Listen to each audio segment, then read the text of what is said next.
कैसे Nikola Tesla को history के मिस्टीरियस इन्वेंटर्स में से एक माना जाता है। निकोला टेस्ला ने इस मॉडर्न वर्ल्ड को कैसे जन्म दिया, लेकिन खुद बेबस और लाचार इस दुनिया से चले गए। निकोला टेस्ला के कौन से इन्वेंशंस ने हमारी ज़िंदगियों को हमेशा के लिए बदल दिया। एक ऐसा इंसान जो इलेक्ट्रिसिटी को अपने कंट्रोल में ला सकता था और पूरी दुनिया को फ्री इलेक्ट्रिसिटी देने का ख्वाब देख रहा था, लेकिन निकोला टेस्ला को ये पता नहीं था कि वो फ्री इलेक्ट्रिसिटी देने का जो ख्वाब देख रहा है वो एक ऐसे इंसान को चैलेंज कर रहा है जिसकी पूरी कंपनी इसी इलेक्ट्रिसिटी की वजह से मिलियंस ऑफ डॉलर्स कमा रही थी। लेकिन हिस्ट्री गवाह है, जब आप एक ऐसे इंसान को चैलेंज करते हो जो उस टाइम का सबसे रिचेस्ट और पावरफुल इंसान हो, तो वो आपको हर तरह से सप्रेस करने की कोशिश करते हैं। और वही निकोला टेस्ला के साथ हुआ। उन्होंने इसे एक क्रेजी और पागल इंसान कहा। और सिर्फ यही नहीं हुआ, उन्होंने निकोला टेस्ला के आइडियाज़ चुराए और हिस्ट्री में से निकोला टेस्ला का नाम इरेज कर दिया। जब भी आप अपने मोबाइल को चार्ज पर लगाते हो या बल्ब की स्विच को ऑन करते हो, तो आप एक ऐसे इंसान की ख्वाब में जी रहे हो जो उसने सालों पहले देखी थी। निकोला टेस्ला 1856 में क्रूटिया के एक छोटे से शहर सिमिल्जिन में पैदा हुए। निकोला टेस्ला के फादर एक प्रीस्ट थे और उसकी माँ एक हाउस कीपर थी। निकोला टेस्ला की माँ बहुत ही ज़्यादा इंटेलिजेंट थी।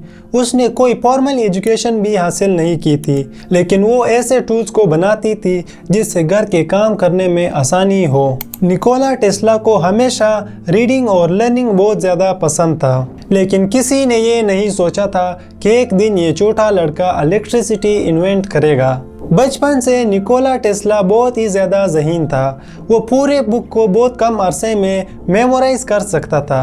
कॉम्प्लेक्स मैथ प्रॉब्लम को अपने दिमाग में सॉल्व करता था, यानी उसका दिमाग एक मशीन की तरह काम करता था। बचपन में जब निकोला टेस्ला की माँ घर के कामों को आसान बनाने के लिए सिंपल टूल्स बनाती थी, तो निकोला टेस्ला ने इन्वेंशन के बारे में ये रियलाइज़ किया था कि इन्वेंशन का मतलब सिर्फ मशीन ही नहीं बल्कि ज़िंदगी को इम्प्रूव करना है। 1875 में निकोला टेस्ला ने एक ऑस्ट्रियन यूनिवर्सिटी ग्रेज में एडमिशन लिया।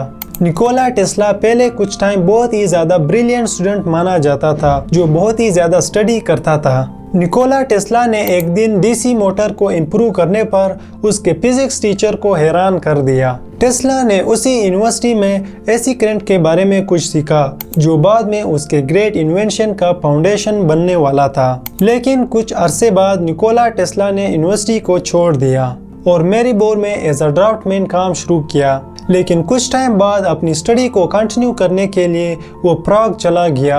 1881 में बुडापेस्ट टेलीग्राफ ऑफिस में निकोला टेस्ला को अपनी पहली जॉब मिल गई। लेकिन बहुत जल्द ही निकोला टेस्ला ने अपने प्रॉब्लम सॉल्विंग स्किल की वजह से अपने एम्प्लॉयज़ को इम्प्रेस किया और बहुत जल्द ही Nikola Tesla Budapest telephone exchange का चीफ बन गया और सिटी के कम्युनिकेशन सिस्टम को इम्प्रूव किया। यहाँ निकोला टेस्ला को रोटेटिंग मैग्नेटिक फील्ड के बारे में आइडिया आया, जो एसी मोटर का बेसिक प्रिंसिपल था। वो बाज़ औक़ात पार्क में घूमता तो कभी ख्यालात में गुम हो जाता, तो कभी डायग्राम बनाने में मसरूफ़ हो जाता। 1882 में थॉमस एडिसन की कंपनी में काम करने के लिए निकोला टेस्ला पेरिस चला गया। टेस्ला ने इलेक्ट्रिक इक्विपमेंट को रिपेयर और इम्प्रूव करना सीखा और बहुत जल्द ही उसने एक जीनियस इंजीनियर का नाम पाया। टेस्ला यहाँ नहीं रुका, क्योंकि इसके दिमाग में एडिसन कंपनी के अलावा अपने कुछ आइडियाज़ भी आ रहे थे। इसी आइडियाज़ को रियलिटी में बदलने के लिए 1884 में टेस्ला अमेरिका चले गए। अमेरिका जाते हुए निकोला टेस्ला के पास सिर्फ कुछ कॉइन्स, एक लेटर और कुछ आइडियाज़ जो उसके दिमाग में आ रहे थे। टेस्ला को ये पता ही नहीं था कि ये जर्नी निकोला टेस्ला को हिस्ट्री का क्रेजी साइंटिस्ट बनाने वाला है। निकोला टेस्ला ने 100 साल पहले स्मार्टफोन्स, वायरलेस इंटरनेट और रिन्यूएबल एनर्जी की प्रिडिक्शन की थी। थॉमस एडिसन के कंपनी में कुछ टाइम काम करने के बाद थॉमस एडिसन ने निकोला टेस्ला को उसके अपने मशीन्स को इम्प्रूव करने का एक प्रोजेक्ट दिया और एज अ रिवार्ड उसको $50,000 देने का वादा किया। निकोला टेस्ला ने मशीन को इम्प्रूव करने पर काम स्टार्ट किया और कुछ टाइम बाद वो इसको इम्प्रूव करने में सक्सेसफुल रहा। लेकिन जब निकोला टेस्ला ने थॉमस एडिसन से रिवार्ड की बात की तो थॉमस एडिसन ने इसको कहा कि ये तो सिर्फ एक मजाक था। इसी पर निकोला टेस्ला ने थॉमस एडिसन के साथ काम करना छोड़ दिया और अपने आइडियाज़ पर काम करना शुरू किया। लेट 1880s में वॉर ऑफ करंट चल रहा था और उस टाइम पर थॉमस एडिसन ने डीसी करंट में एक एम्पायर खड़ा कर दिया था। लेकिन डीसी करंट में भी कुछ मसले थे क्योंकि ये सिर्फ एक डायरेक्शन में मूव कर सकता था और बहुत ही शॉर्ट डिस्टेंस तक ट्रेवल कर सकता था। एक पूरे सिटी को करंट देने के लिए थॉमस एडिसन को हर जगह पावर स्टेशन लगाने की ज़रूरत पड़ती थी जो बहुत ही ज़्यादा एक्सपेंसिव और लिमिटेड थी। और यहाँ पर एंट्री होती है एसी करंट की।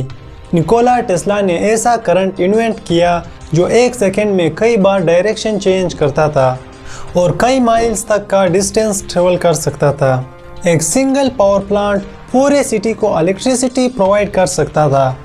थॉमस एडिसन को जब ये पता चला तो उसने टेस्ला को नाकाम बनाने के लिए कई कैंपेन्स चलाई, लेकिन सब बेकार क्योंकि सच्चाई को नहीं छुपाया जा सकता था। क्योंकि निकोला टेस्ला का करंट सिर्फ सेव ही नहीं बल्कि फ्यूचर था। ये सिर्फ एक इम्प्रूवमेंट ही नहीं थी बल्कि एक रिवॉल्यूशन थी जो हमेशा के लिए फ्यूचर को बदलने वाला था।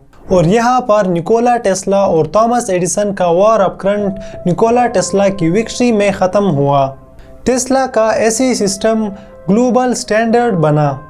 इंडस्ट्रीज़ और सिटीज़ से लेकर घरों तक हर जगह एसी करंट यूज़ होने लगा। लेकिन निकोला टेस्ला सिर्फ यहाँ ही नहीं रुका बल्कि उसने एक ऐसा डिवाइस बनाया जिसे पॉकेट में भी डाला जा सकता था, लेकिन इसका पावर इतना ज़्यादा था कि ये एक ज़लज़ला ला सकता था।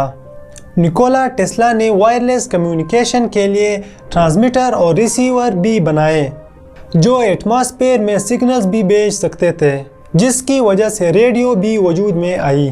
और 1898 में पहली बार निकोला टेस्ला ने एक बोट को रिमोटली कंट्रोल कर लिया, जो हिस्ट्री में पहली बार ऐसा हो रहा था। लोग ये सोच रहे थे कि ये एक मैजिक है या माइंड कंट्रोल, लेकिन ये साइंस था जो निकोला टेस्ला ने प्रूव करके दिखाया कि किसी भी चीज़ को रिमोटली कंट्रोल किया जा सकता है।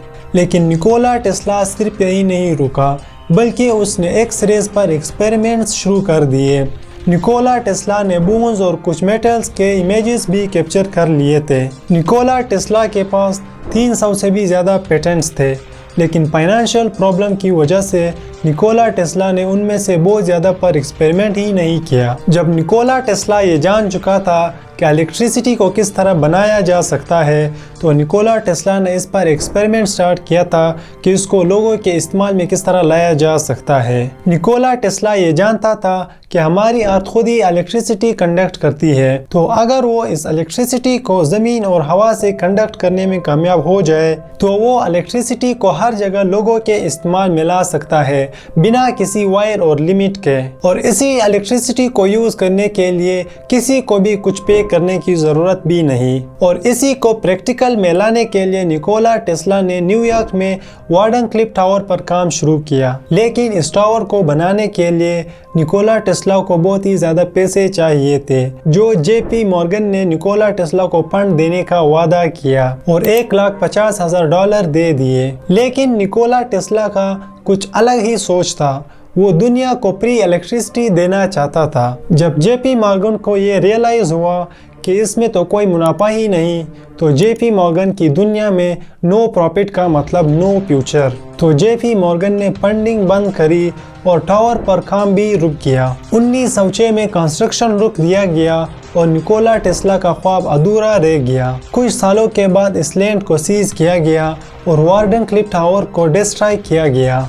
निकोला टेस्ला ने अपनी ज़िंदगी के आखिरी साल न्यूयॉर्क के एक होटल में गुजारे और 1943 में 86 साल की उम्र में निकोला टेस्ला की लाश होटल के कमरे से मिली। लेकिन आज भी बिजली की हर स्पार्क और वायरलेस सिग्नल निकोला टेस्ला की याद दिलाती है कि एक ऐसा साइंटिस्ट जिसने पूरी दुनिया को एक नया पावर दे दिया, लेकिन खुद बेबस और लाचार मरा। एलन मस्क ने अपनी कार कंपनी बनाते वक्त इसको टेस्ला मोटर्स का नाम दे दिया और एलन मस्क ने अपनी एक इंटरव्यू में कहा कि इसने कंपनी का नाम इसलिए टेस्ला रखा कि दुनिया एक ऐसे इंसान को भूल चुकी है जिसने इलेक्ट्रिसिटी और एसी मोटर जैसे इन्वेंशंस दिए।